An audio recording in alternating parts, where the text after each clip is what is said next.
Hello and welcome back to Too Lazy to Read. Today's book is small. It's one of those, it's only 100-ish pages kind of books.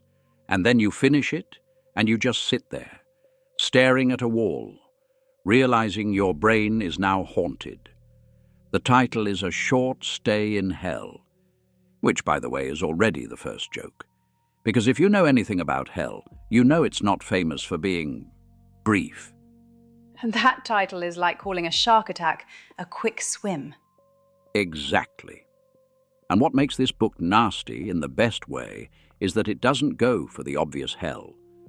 There's no fire and pitchforks for most of it, no screaming furnace, no constant torture montage. Instead, it picks something much worse for a human mind. It gives you a task that is technically possible and practically impossible. And then it gives you infinite time to do it. That sounds like customer service. Yes, it's hell as a customer service desk where the hold music lasts for 1,000 years. Now, let's go into it properly. The main character is a man named Soren Johansson. He's Mormon. He's a family man. He's the kind of guy who would honestly show up early to help set up chairs for something. He dies of brain cancer. He expects a certain afterlife, because human beings don't just believe things casually. We don't believe religion like we believe maybe it'll rain. We believe it like we build a whole life around it. He expects structure. He expects meaning. He expects the next step. And instead, he wakes up in a very bright, very businesslike office, which is already funny because if you've ever imagined hell, you never imagine fluorescent lighting.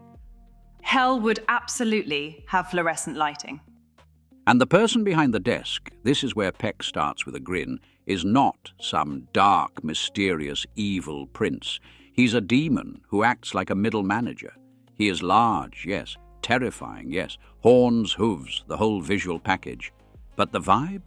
The vibe is welcome to onboarding. And he's sitting with a little device, tapping, scrolling, checking details like he's confirming your appointment. Now, in this waiting room are 5 people, newly dead, wearing simple robes, barefoot, terrified. And behind the demon's desk is a big window looking out onto a classic hell scene. Lava lake, people wailing, little demons chasing them back in, the whole theatrical set. And the demon turns around, smiles, and says, basically, "Welcome to hell." That is such a horrible thing to hear in a calm voice. Yes. And the book is very good at that. It makes the horror feel casual, like bureaucracy. Now, the first person to speak is exactly the person you expect. A confident Christian man. The kind of man who thinks, there's been a mistake. I'm not supposed to be here. And he says it. He tells the demon he was saved. He accepted Jesus. He did the whole thing. Washed in the blood, protected forever, all that, he's certain. And this is where the book does its first real punch. The demon says, with the calm of someone explaining a parking ticket, that's your problem. You didn't join the one true religion. And the man says, what? And the demon says, Zoroastrianism. I'm sorry, Zoroastrianism? Yes, and this is not the book mocking any religion. Let's be clear about that. This is the book mocking one very human habit. The habit of thinking, my group got it right, therefore everyone else is doomed.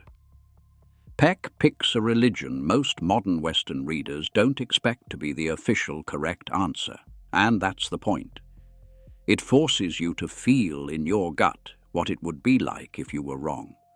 Not because you were evil, but because you were born in the wrong place, taught the wrong thing, trusted the wrong system. And the demon makes it worse by being honest.